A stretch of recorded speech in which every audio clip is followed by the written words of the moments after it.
la valeur undefined.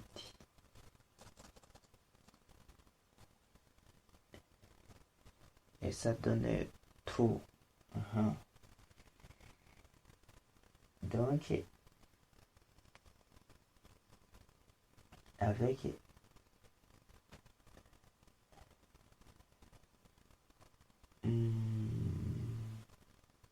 ici ça a donné none. Ici ça a donné avec le 123 seulement. Ça a donné 123. Ici je vais prendre celui-ci. On va mélanger. Je vais mettre le type number pour voir quelle conversion faite en JavaScript. Donc je passe number.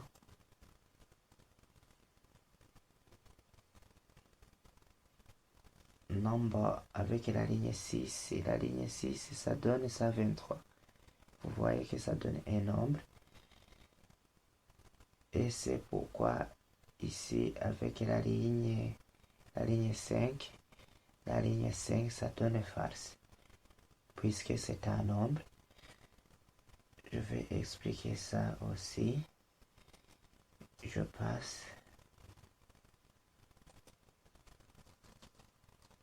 passe number à true et ça donne 1. Vous voyez que ça correspond à 1.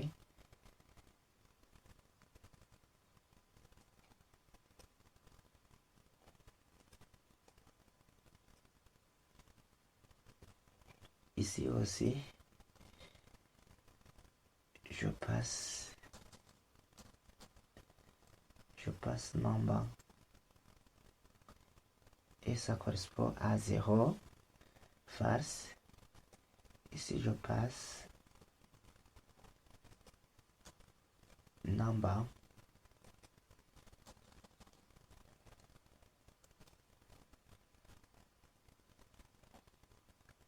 et ça correspond à null.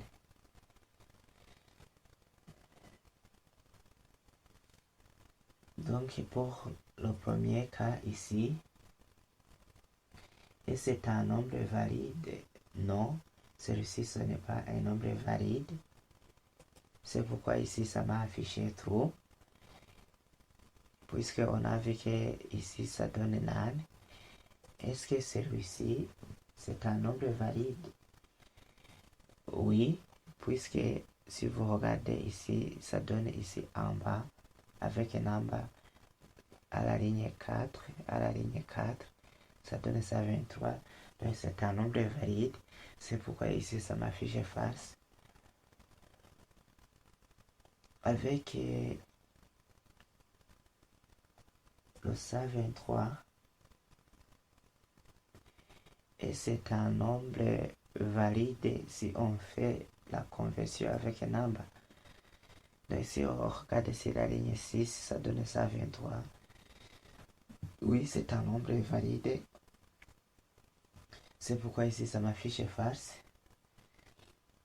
Et si je regarde c'est is null true. Avec la ligne 8, ça donne quoi? Ça donne 1. Et c'est un nombre valide et ça donne false. Même chose que is null false. Aussi ça donne 0, c'est un nombre valide. C'est pourquoi ici ça donne false. Et is null, on vérifie si c'est un nombre valide. Est-ce que ça donne un nombre valide? Non, ça donne null. C'est pourquoi ici ça m'a affiché en haut avec is null true. Voilà alors comment on peut faire la conversion avec is null qui permet de tester si une valeur n'est pas un nombre valide. On y va sur is finite.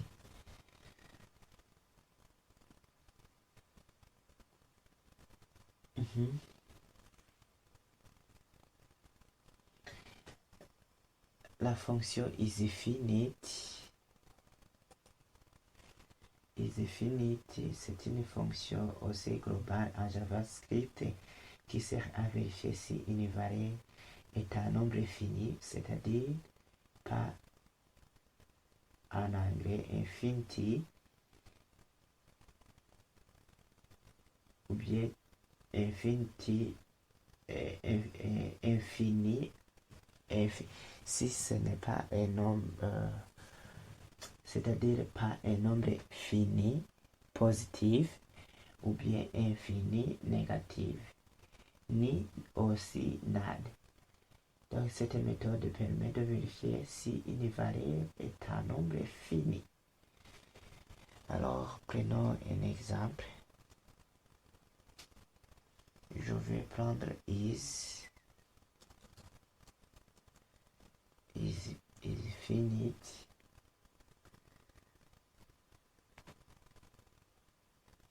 et je vérifie si bien 10 est un nombre fini et je trouve que c'est trop. Ici, la première étape à analyser, c'est le type d'entrée. On passe la valeur 10, qui est un nombre réel. Deuxième étape, c'est la conversion interne isInfinite. La méthode isInfinite convertit d'abord la valeur donnée en nombre si elle ne l'est pas déjà. Donc si on avait mis 10 comme une chaîne de caractères, ça aura pu donner aussi true. Donc c'est ce que ici on vient de nous expliquer. Convertir d'abord la valeur donnée en nombre si elle ne l'est pas déjà. Mais ici on avait au départ 10. 10 est déjà un nombre, pas de conversion nécessaire. La troisième étape à analyser, c'est la vérification. 10 est un nombre réel. Oui, ce n'est pas infini. Donc en anglais, infinity, c'est un nombre fini. C'est un nombre fini positif. Donc on veut dire que ce n'est pas un nombre infini positif ou bien un nombre infini négatif, ni aussi not a number NaN. Regardez si on essaie de faire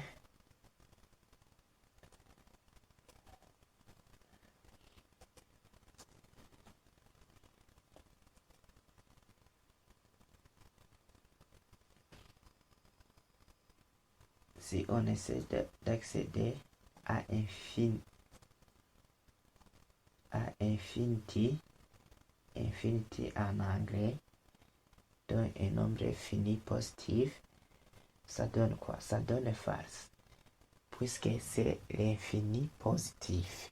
Ça tend vers l'infini positif,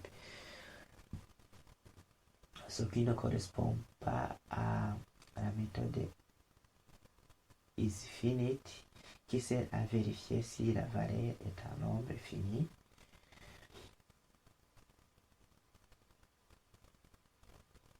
Donc ici, je peux analyser étape par étape pour que vous le compreniez bien. La première étape, c'est le type d'entrée. On passe à la valeur spéciale infinity. Celui-ci, c'est infinity. Donc, infini positif. La deuxième conversion, c'est infinity reste infinity. Donc, l'infini reste infini. La troisième étape à analyser, c'est la vérification. Infinity n'est pas un nombre fini. Oui. C'est une valeur spéciale qui représente un résultat mathématique infini. Par exemple, avec infinity d'ici, c'est comme j'aurais pu mettre.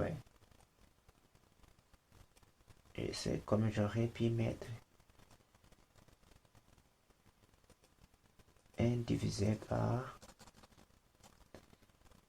nombre divisé par 0. Est-ce qu'un nombre divisé par 0, c'est un nombre fini? C'est faux, c'est pourquoi ici ça m'affiche false.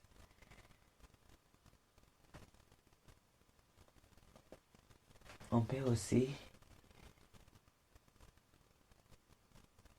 analyser des expressions comme quoi. Je vais mettre des virgules. Ici je mets moins 5.2 par exemple. Et est-ce que moins 5.2 c'est un nombre fini? Oui, c'est pourquoi ici ça m'affiche true. Est-ce que si je mets un nombre entre guillemets, ça m'affiche quoi? Ça m'affiche true puisqu'il y a eu conversion. Il y a eu conversion. Est-ce que si je mets moins infinity, c'est l'infini négatif, ça m'affiche false puisque ce n'est pas un nombre fini. Et si je mets NaN, on va analyser avec NaN.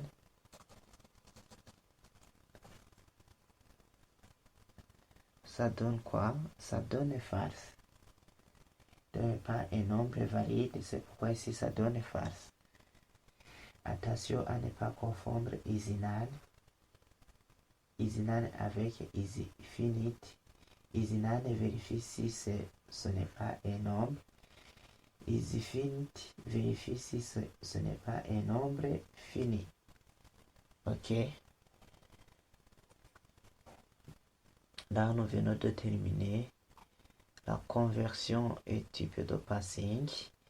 On y va sur l'évaluation, exécution des dynamiques. Donc, on va utiliser la méthode eval.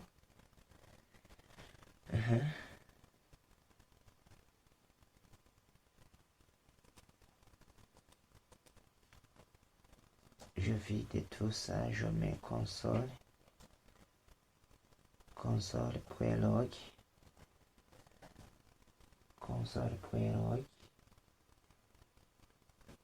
Et d'ailleurs, bon, je mets seulement hello et nous allons analyser ça hello ensemble. Ça donne quoi? Ça donne une chaîne de caractères hello. Hello, c'est une chaîne de caractères. Regardez. Pour vous prouver ça, je mets le type off. Le type off, c'est string, c'est une chaîne de caractères. Mais ici, on veut vérifier quoi?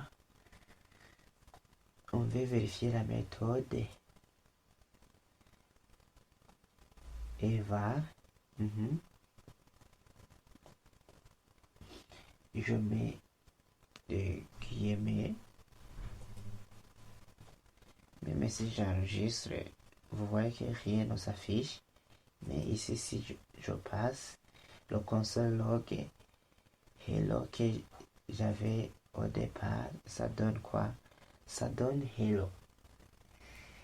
Ok, ici pour bien comprendre, on analyse étape par étape. La première étape, c'est comprendre comment le rôle de la méthode eval. Eval, entre parenthèses, signifie, ou bien la méthode eval signifie en toutes les lettres, c'est evaluate en anglais et en français, c'est-à-dire évaluer